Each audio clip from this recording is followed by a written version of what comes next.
குருசாமி சித்தர் பழனி திருநீற்றின் மகிமையை உலகறியச் செய்த சித்தர். பழனி அடிவார பகுதியில் வரத்தாறு செல்லும் அருகில் இருக்கிறது மகான் குருசாமி சித்தரின் ஜீவசமாதி. யார் இந்த குருசாமி சித்தர்? அவர் காலத்தில் அவர் செய்த சித்து வேலைகள் என்ன? பொள்ளாச்சியை அடுத்த ஆவல் சின்னாம்பாளையம் கிராமத்தைச் சேர்ந்தவர்தான் குருசாமி. தனது 50வது வயதில்தான் அவர் பழனிக்கு வந்தார்.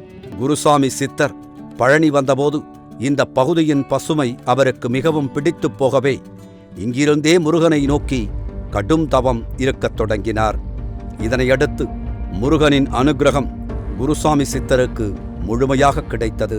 முருகனின் அனுக்கிரகம் கிடைத்த பிறகு வரத்தாறு பகுதியில் இருந்து பழனி அடிவாரத்திற்கு வந்தார் குருசாமி சித்தர். அவர் வந்து தங்கிய இடம்தான் தற்போது சமாதி இருக்கும் இடமாகும். தான் வாழும் காலத்தில் இங்கிருக்கும் இலுப்பை மரம் மற்றும் மருத மரங்களின் அடியில் தங்கியிருப்பாராம் குருசாமி சித்தர். அந்த மரங்கள் இப்போதும் பிரம்மாண்டமாக இருக்கின்றன. பல அடி உயரத்தில் தனது கிளைகளை பரப்பியிருக்கும் இரு மரங்களும் குருசாமி சித்தரின் குரலை கேட்டு வளர்ந்தன என்றால் நாம் நம்பித்தான் ஆக வேண்டும். பழனி அடிவாரத்தில் திருநீறு வியாபாரம் செய்து வரும் சித்தநாதன் குடும்பத்தார் குருசாமி சித்தரை நாடி அருள் பெற்றவர்கள் என்கிறார்கள். அவர்களை வாழ்த்திய குருசாமி சித்தர் திருநீறு வியாபாரம் செய் என வாழ்த்தி அனுப்பினாராம். சித்தரின் ஆலோசனையை பெற்ற பிறகு திருநீறு வியாபாரத்தில் அவர்கள் கொடிகட்டி வாழ்ந்தது நிஜ வரலாறு என்பது பழனிக்குச் செல்லும் அத்தனை பேருக்கும் தெரியும். பழனியில் 40 ஆண்டு காலம் வாழ்ந்த குருசாமி சித்தர் தனது 90வது வயதில் 1930ஆம் ஆண்டு கார்த்திகை மாதம் பூராடம் நட்சத்திரத்தில் ஜீவசமாதி ஆனார்.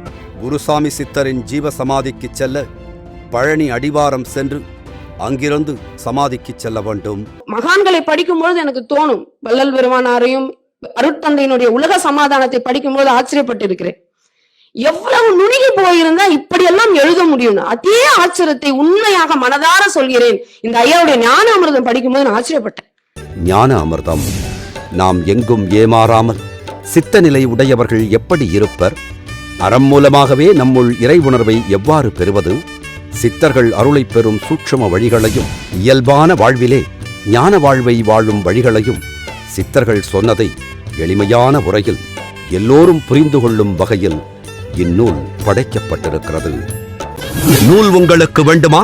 அதற்கான அலைபேசி எண் 7397394 ஜிபே மூலம் செலுத்த 9176564723.